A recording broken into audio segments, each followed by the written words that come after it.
Halo guys, apa kabar kalian? Sorry bro. Semoga kalian selalu sehat dan selalu dalam lindungan Tuhan. Ayodhya adalah sebuah film laga berbahasa Tamil India yang dirilis pada tahun 2019 dan dibintangi oleh Vishal sebagai Sub-Inspektur Karnan dan Rasi Karna sebagai Sindhu. Film ini menceritakan tentang remaja pencuri yang bercita-cita menjadi polisi agar bisa menikmati hasil curian dari pencurian yang ditangkapnya tanpa harus susah payah mencuri. Bingung kan guys? Baiklah, tanpa basa-basi lagi, inilah alur ceritanya. Di tepi pantai terlihat beberapa preman yang tergeletak dengan keadaan yang mengenaskan, sementara beberapa lainnya sedang menghajar seorang dan menguburnya hidup-hidup. Seorang itu adalah Inspektur Karnan. Scene lalu berpindah memperlihatkan kehidupan Karnan waktu masih kecil. Saat itu Karnan ditangkap karena kepergok mencuri. Saat diinterogasi, Karnan dengan bangga mengaku bahwa dirinya adalah anak buah dari seorang preman keji bernama Bullet Rajendran yang akan membuat polisi ketakutan lalu menebusnya. Tak lama kemudian Rajendran datang menemui polisi. Di depan Karnan, polisi memukuli Rajendran dan mengambil semua uang hasil pencurian, lalu melepaskan mereka semua. Sejak kejadian tersebut, Karnan tak mau lagi jadi anak buah Bullet Rajendran. Dia justru terobsesi menjadi polisi, karena polisi bisa dengan mudah mendapatkan uang tanpa harus mencuri. Karnan adalah seorang yatim piatu. Dia tidak bisa sekolah di pagi hari karena harus mencari uang untuk kebutuhan hidupnya. Karnan belajar di malam hari, tapi mengalami kesulitan belajar karena sudah penat bekerja. Sampai akhirnya, seiring berjalannya waktu, Karnan lulus kelas 10, tapi dia merasa sudah tidak bisa belajar lagi dan akan mengubur mimpinya untuk menjadi polisi. Namun seorang oknum memberitahunya bahwa ijazah dan semua dokumen bisa dibuat asal ada uangnya. Mengetahui itu, Karnan semakin memuja uang. Uang adalah segalanya baginya. Karnan pun membeli ijazah dan semua yang dibutuhkan untuk menjadi polisi, sampai akhirnya dia berhasil menjadi inspektur polisi. Lanjut cerita, di sebuah klub, polisi menangkap sekelompok pemuda karena kasus penyelundupan narkoba. Mereka diseret dan dimasukkan ke dalam sel tahanan. Ternyata mereka adalah saudara dari Kalirajan, seorang mafia kelas kakap yang hobinya membunuh siapa saja yang menghalangi bisnisnya. Karena dia mempunyai banyak relasi menteri dan pejabat korup, dia langsung menemui menteri dalam negeri yang sedang renang santuy.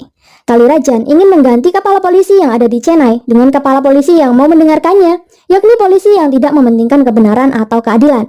Tak lain dan tak bukan, polisi itu adalah Inspektur Karnan. Meskipun dia nampak gagah dan selalu sigap menangani sebuah kasus, tapi dia tidak mementingkan keadilan, integritas, dan kebajikan. Yang dia pikir hanya uang, uang, dan uang. Karena akhirnya dipindah tugaskan di Chennai menggantikan kepala polisi di sana. Dia dipindahkan tepat di hari ulang tahun Gandhi Jayanti. Semua anak buahnya memberikan hormat kecuali salah seorang polisi yang bernama Pak Kader. Pak Kader adalah polisi jujur. Dia hanya akan memberi hormat kepada polisi yang memiliki integritas, jujur, dan mengayomi masyarakat. Di balik jeruji, nampak 4 saudara Kalirajan yang ditangkap karena kasus penyelundupan narkoba. Mereka adalah Mani, Raffi, Sudep, dan Farun. Karena membebaskan mereka tanpa alasan yang jelas. Dia juga sengaja membakar surat keluhan dan penangkapan mereka di depan anak buahnya. Pak Kader memprotes apa yang telah dilakukan Karnan, tapi Karnan malah meminta Pak Kader untuk mengantarnya ke rumah Kalirajan. Ternyata Karnan sudah membuat kesepakatan dengan Kalirajan untuk membebaskan 4 saudaranya. Dengan itu mereka membuat pesta penyambutan Karnan. Kalirajan juga memberikan fasilitas rumah mewah dengan syarat Karnan tidak boleh mengganggu bisnisnya. Keesokan hari di perjalanan kantor, Karnan melihat seorang gadis cantik bernama Sindhu. Dia adalah seorang yang sangat menyayangi binatang. Karnan yang terpesona pun memutuskan untuk langsung menghampirinya dan meluncurkan rayuan gombalnya. Namun sayangnya, Sindhu masih jual mahal dan enggan memberikan nomor teleponnya. Saat kembali ke kantor, di sana ada ibu-ibu yang membuat laporan bahwa putrinya yang bernama Bhavani sudah hilang selama 2 hari. Karena dirasa tidak menghasilkan uang, karena tidak begitu memperdulikan ibu itu. Dia malah memanggil pencuri terbaik di Chennai. Dia memerintahkan pencuri tersebut untuk mencuri anjing di rumah Sindhu agar dia bisa sering bertemu dengannya. Rencana Karnan pun berjalan mulus, di mana keesokan harinya, Sindhu dan ibunya datang ke kantor polisi. Mereka melaporkan kehilangan 52 ekor anjingnya. Karnan bilang sebenarnya dia tahu siapa yang suka mencuri anjing. Mereka mencuri hanya untuk dijadikan santapan lauk makanan mereka. Namun Karnan berjanji akan menyelamatkan anjing-anjing itu dan membawanya pulang ke rumah Sindhu. Oleh karena itu, Sindhu diminta meninggalkan nomor telepon dan alamat rumahnya. 4 jam setelah laporan, anjing-anjing itu dibawa ke rumah Sindu. Sindu dan keluarganya merasa sangat senang. Mereka berterima kasih kepada Karnan karena telah membawa anjing mereka kembali. Dari sini, Sindu mulai membuka hatinya untuk Karnan. Keesokan hari, Ibu Bhavani kembali datang ke kantor polisi. Dia memprotes kepada pihak kepolisian karena kasus kehilangan putrinya tidak segera ditindaklanjuti. Karnan yang ngarang bebas pun menjelaskan bahwa Bhavani sudah kawin lari. Oleh sebab itu, Karnan menyuruh sang ibu untuk tidak menyebarkan berita bahwa putrinya sudah hilang. Karnan berjanji jika nanti ada kabar lagi, pihak kepolisian akan menghubunginya. Lanjut cerita, Kalirajan menelpon Karnan. Dia memberitahu bahwa dia ingin membangun diskotik. Namun pemilik tanah yang bernama Venkatraman tidak mau menjualnya meski dia sudah mengancamnya. Kalirajan meminta Karnan untuk mendapatkan tanah tersebut. Sebagai imbalannya, dia akan memberikan sejumlah uang. Tanpa membuang banyak waktu, Karnan yang selalu membawa Kader pun langsung menemui Venkatraman. Karena diam-diam telah menculik cucu Venkatraman, namun dia ngaku yang menculik adalah Kalirajan. Jika Venkatraman tak menandatangani penjualan tanah miliknya, takutnya cucunya akan mati di tangan Kalirajan, dan itu akan menjadi kesalahan Venkatraman yang lebih memilih tanah dibanding cucunya sendiri. Venkatraman sangat sedih. Dia terpaksa menyetujuinya dan menandatangani dokumen tersebut. Pak Kader sangat merasa jengkel dengan perilaku Karnan yang sangat tidak adil itu. Namun Karnan beralasan bahwa dia telah menolong mereka berdua. Jika tidak, Kalirajan pasti akan membunuh mereka berdua agar bisa mendapatkan tanahnya. Karnan memberikan sejumlah uang kepada Pak Kader, namun Pak Kader menolak. Karnan tetap pergi meninggalkan sejumlah uang yang ia beri untuk Kader. Kader benar-benar polisi jujur. Ia tak menggunakan sepersen uang pun meski anaknya meminta segera dibayari uang tunggakan sekolahnya. Lebih baik anaknya putus sekolah daripada sekolah menggunakan uang haram. Lanjut cerita, hubungan Karnan dan Sindu semakin mesra. Mereka berdua pun jalan-jalan ke sebuah pantai karena hari itu adalah hari ulang tahun Sindu. Namun saat Karnan sedang memesan makanan, Sindu malah diculik oleh segerombolan preman. Melihat itu, Karnan langsung berusaha mengejarnya.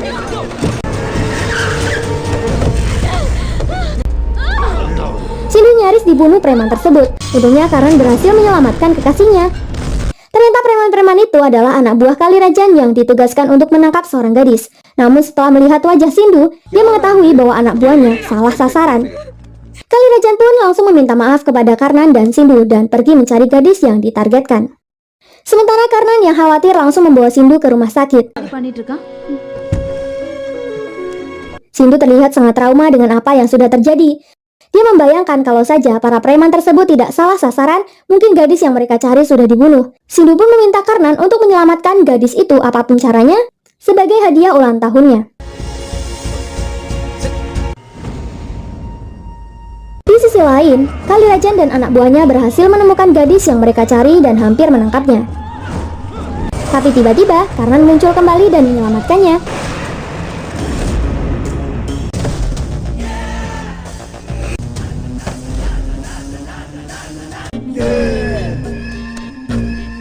Karnan meminta gadis itu untuk dibebaskan, namun Kalirajan menolaknya. Akhirnya terjadi perdebatan antara mereka berdua. Karnan menjelaskan jika gadis itu tidak dibebaskan, hubungannya dengan Sindu akan berakhir. Namun Kalirajan juga menjelaskan jika gadis itu masih hidup, nyawa saudaranya akan terancam. Kalirajan merasa kesal dan mengatakan bahwa Karnan hanyalah anjing peliharaannya dan menyuruh anak buahnya membunuh gadis itu bersama dengan Karnan.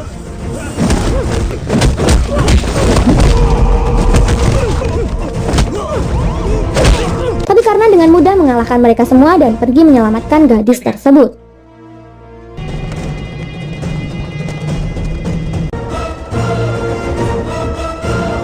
Kabar perselisihan Karnan dan Kalirajan pun sampai ke telinga menteri yang langsung mendatangi Rajan untuk mendamaikan mereka berdua.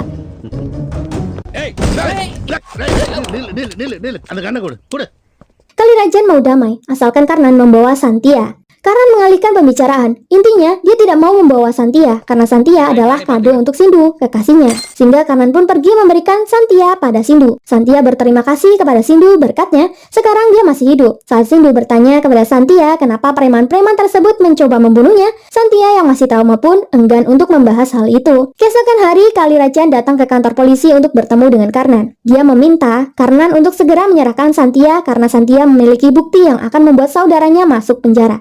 Karnan pun bernegosiasi dengan Kalirajan. Dia akan memberikan bukti berupa video itu dengan syarat Kalirajan harus melepaskan Santia. Hal itu pun disetujui oleh Kalirajan. Lalu Karnan didampingi Kader mendatangi Santia. Karnan pun bertanya tentang apa yang sebenarnya terjadi. Santia pun bercerita bahwa dia bekerja di New York. Saat dia datang ke India, Bhavani, saudarinya, berjanji akan menjemputnya. Tapi Bhavani tak kunjung datang, bahkan beberapa hari tidak pulang ke rumah. Lalu suatu hari Bhavani menelpon. Dia memberitahu sedang diculik oleh 4 saudara Kalirajan. Santia berusaha untuk menolong Bhavani, namun saat dia datang ke lokasi, Bhavani sudah tidak ada. Santia menjelaskan bahwa saudara Kalirajan telah meniru paksa dan membunuh saudaranya lalu merekamnya. Bhavani berhasil menyembunyikan kamera di bawah lemari. Santia mempercayakan seorang media dan memberitahu tentang video di kamera itu. Tapi ternyata dia juga saudara Kalirajan, sehingga Santia menjadi buronan mereka. Mendengar hal itu, Karnan menyuruh Santia dan ibunya untuk pergi ke Amerika demi keselamatannya. Karnan akan mengurus semuanya dan meminta bukti itu jika Santia percaya padanya. Santia setuju dan Karnan menelpon Kalirajan agar segera menyiapkan tiket pesawat bisnis kelas tujuan New York untuk penerbangan Santia dan ibunya. Dia bilang bukti sudah di tangannya, sehingga Kalirajan pun mengurus semuanya. Saat hendak menjemput ibu Santia, ternyata ibu ini orang yang pernah melapor dan dicuekin olehnya.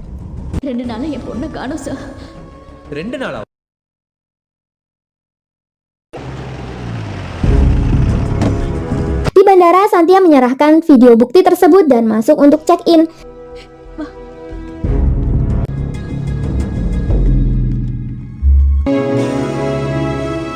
Namun Santia kembali menemui Karnan dan memanggilnya saudara.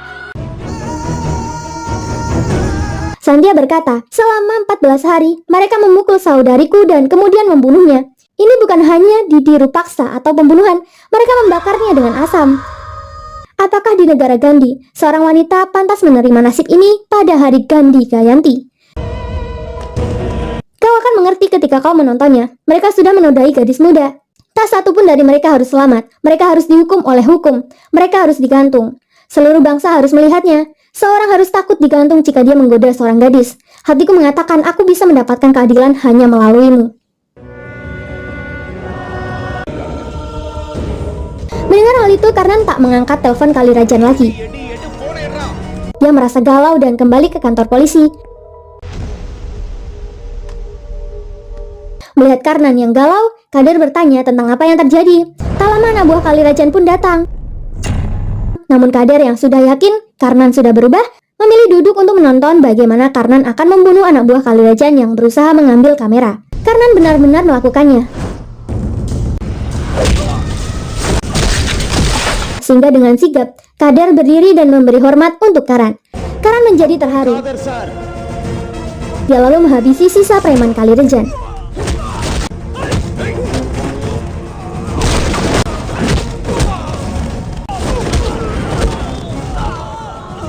Lalu dengan perasaan bangga, Pak Kader mengembalikan anak buah Kalirajan yang babak belur, sembari berkata, "Hei, seorang inspektur baru telah tiba di daerah ini. Selama ini, kau melihat polisi yang korup.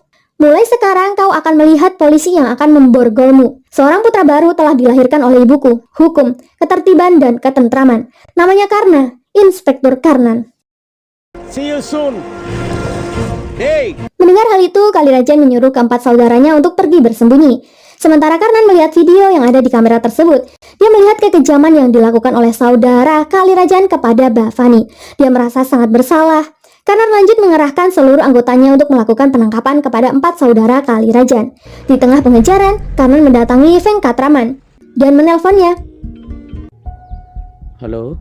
Dia tanya apa yang akan dilakukan Venkat jika dia bertemu polisi yang mendukung Kalirajan merampas tanah miliknya. Venkat ingin memukulnya dan bilang, bagaimana bisa orang tuamu mendidik anak sepertimu? Karnan pun mengaku sebagai yatim piatu. Dia tak pernah dididik oleh siapapun. Yang dia tahu hanyalah uang yang bisa menyelamatkan hidupnya. Karnan lalu meminta Venkat segera memukulnya sebagai anak. Setelah itu dia akan menghajar anak buah Kalirajan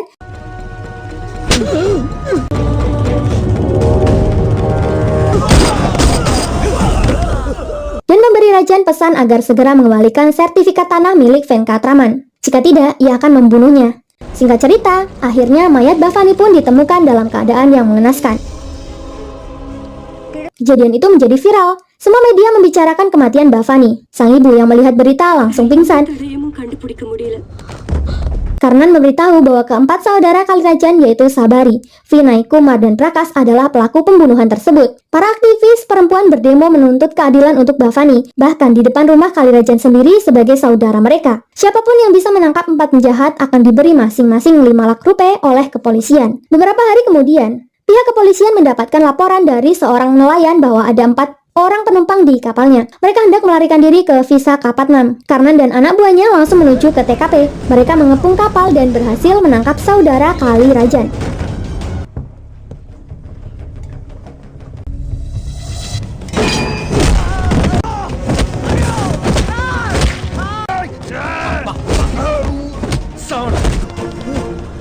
Bhavani பாலியல் கொலைக்கு சம்பந்தமான Sementara itu, ibu Bhavani masuk rumah sakit setelah mengetahui berita kemalangan anaknya. Akhirnya mereka berempat dibawa ke pengadilan. Mereka didakwa telah meniru paksa dan membunuh Bhavani. Hakim pun mempersilahkan jaksa untuk memutar bukti rekaman video.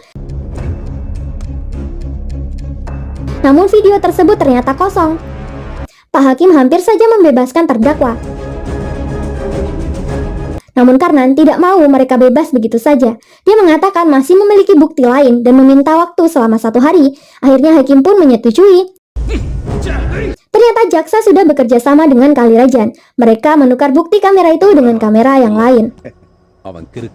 Malam harinya Karnan memberitahu kepada Sindhu, sebenarnya dia tidak mempunyai bukti lain. Dia hanya berniat mengulurkan waktu agar saudara Kalirajan tak bebas begitu saja. Dia masih memikirkan bukti apa yang akan dia serahkan. Dia juga berjanji dengan Santia untuk menggantung pelakunya. Karena hanya dengan begitu, para bajingan seperti mereka akan takut menyentuh gadis. Karnan yang buntu memutuskan untuk mabuk di pinggir jalan. Saat itu Kalirajan menelpon dan menanyakan bukti apa yang dimiliki Karnan. Kalirajan akan memberikan berapapun yang Karnan inginkan. Namun Karnan yang lagi mabuk malah menentang Kali dengan menyuruh anak buahnya datang ke pantai untuk menemuinya. Tak lama, 1 truk anak buah Kali datang. Mereka pun menghajar Karnan tanpa ampun.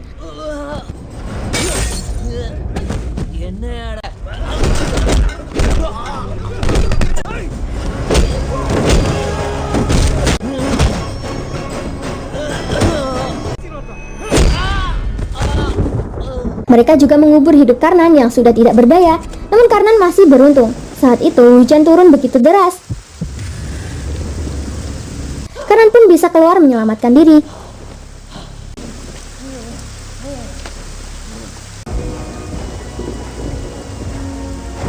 Keesokan harinya, persidangan kasus Bhavani pun dilanjutkan. Kalirajan terkejut melihat Karnan yang belum mati. Dan lagi-lagi, dia menawarkan seluruh hartanya agar Karnan mau membebaskan adiknya. Persidangan pun dimulai.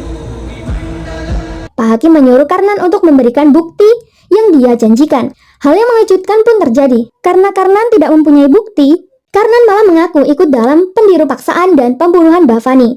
Bukan 4 pelakunya, tapi 5 termasuk dia.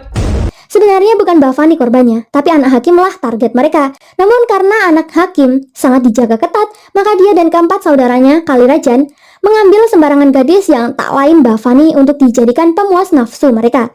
Dia menceritakan dengan detail kejadian itu sesuai yang dilihatnya di video. Seakan-akan Karnan juga melakukannya dengan mereka.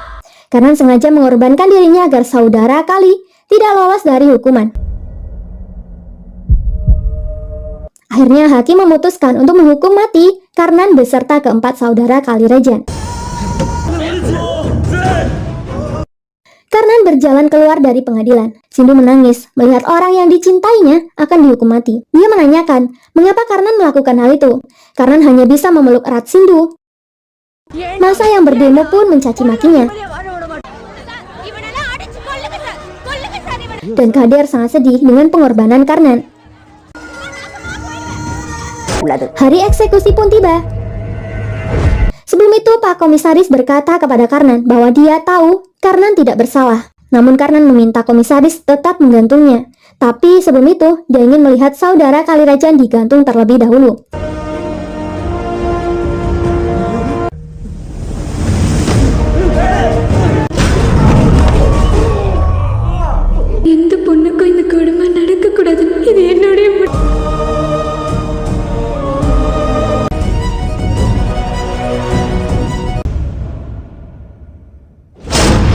Setelah beberapa jam, Santia dan ibunya tiba di India. Mereka syok dan langsung memberitahu lewat media bahwa Karnan sama sekali tidak terlibat dalam penculikan saudarinya tersebut. Karena justru memberi saudarinya keadilan dan berkorban untuk memberi efek jera para pelaku kejahatan. Upacara pengkremasian Karnan pun diliput banyak kesedihan dan penyesalan semua orang yang sudah mencaci maki dirinya.